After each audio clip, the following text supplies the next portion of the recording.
A couple of great sports stories and debates I want to get to tonight. And once again, they're the kind of stories that make news for all the wrong reasons, off the field and not on it. Let's start off with Ozzie Guillen, the Miami Marlin manager.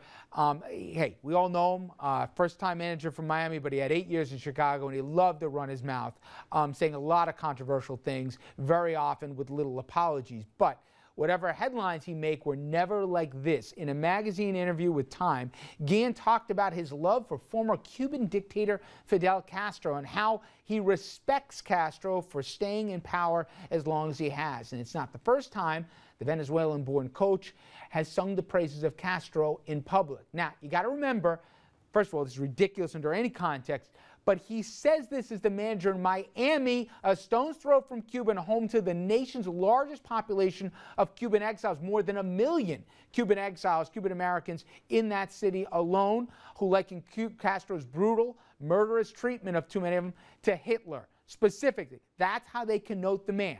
So when you have that, to say it's a PR nightmare is putting it politely. The Marlins just opened a new ballpark, a lot with, by the way, state and city funding, and the fans not too crazy about what their new manager just said. So the club today suspending Guillen for 5 games and forcing him to do a press conference today. In it, Guillen apologized, but then he said, you know what, I'm sorry, but I was kind of misunderstood. What I mean in Spanish, when he asked me in Spanish, I want to say something. I was thinking in Spanish, and the thing I say, I cannot believe somebody hurt so many people over the years is still alive. And I say a couple of things I cannot say right now to the guy when exactly what I was thinking. Okay, listen, we are at a land of second chances, and I believe this, but Dick, you're the owner now, all right? Jeffrey Loria, you own the Marlins. Open a brand new ballpark. This is your big moment here. You're finally going to draw fans. Is it good or bad business to can this guy? I think they suspended him for 5 games, which is weird. I mean, you suspend a guy for 2 games for kicking dirt on the umpire. I think, I'm not a big fan. I don't like firing people for things they said that were stupid. He should be fired for what he just said now. What he said now was, I didn't say what I said. They have you. And by the way, he did this thing about, I was thinking in English and talking in Spanish or talking in Spanish. That was a Jackie Mason routine. If you're going to be honest, come out and say, I blew it, I was stupid, I'm terribly sorry, and I'll do whatever I can. And then you have a chance. If you don't do that, the people in the community are going to say, are you for real? Yeah. But then all the questions come about what's going to happen with the Marlins. The Marlins, if they don't draw attendance this year, their franchise is going to have to move. There are a lot of questions. I don't think they can, from a baseball standpoint, go through that kind of upheaval. I don't put a lot. Imagine if a manager of a New York franchise went in and said, you know what, I'm a big fan of Hitler.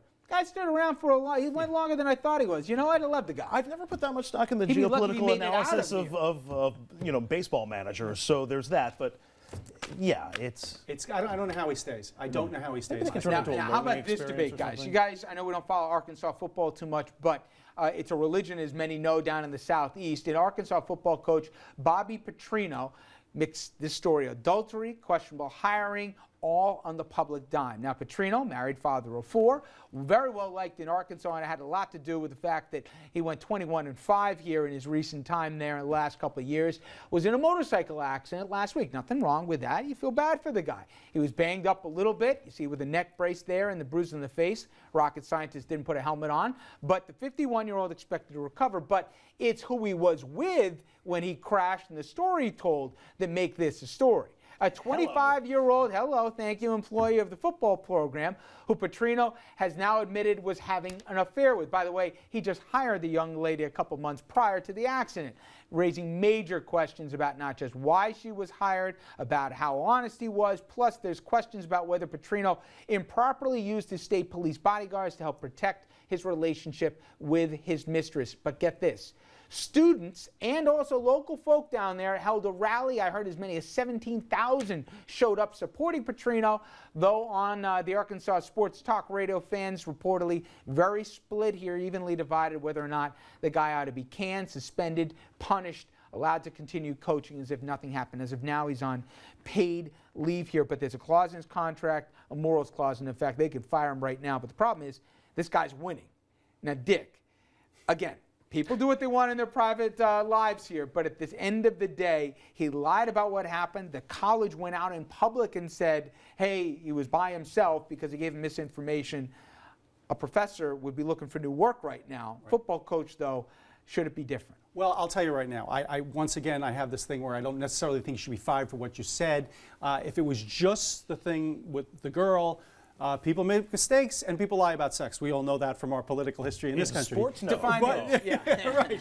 But in this case, the university has every right to say get lost after But they if you're hung the out college president, do you fire him? I don't. Am I allowed to say I don't know? No, I'm not allowed to say that. I'll say no. I'll say no.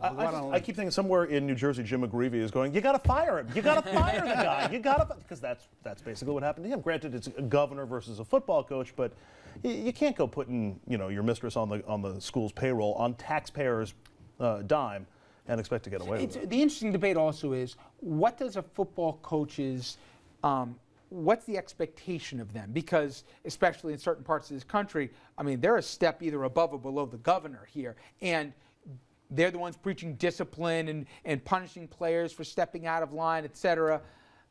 Does that carry extra weight? And unfortunately, they're giving me the rap sign. I don't know on that one, but I also pink slip. I pink slip both of them. All right.